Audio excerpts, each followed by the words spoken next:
Она волшебница, спасает мир.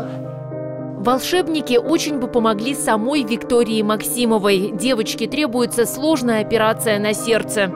Педиатр услышал нашему сердцу и отправили нас на УЗИ. После УЗИ Вику забрали. Врач нам сказал, что у нее порог сердца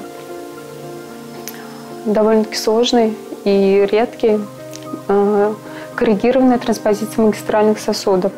Но больше всего она нуждается в милосердных людях. У Вики уже наблюдаются функциональные изменения в работе сердца. Первую тренировочную операцию ей сделали в детской клинической больнице в Казани в ноябре 2019-го. Сейчас требуется вторая операция для перемены местами аорты и легочной артерии. Сделать ее могут в клинике Люмс в Нидерландах. Необходимо собрать почти 6 миллионов рублей. Семья Максимовых просит помочь им всех неравнодушных. Реквизиты для помощи вы видите на экране. Средства можно перечислить и по номеру телефона 8 937 377 12 18. Получатель Надежда Евгеньевна Максимова.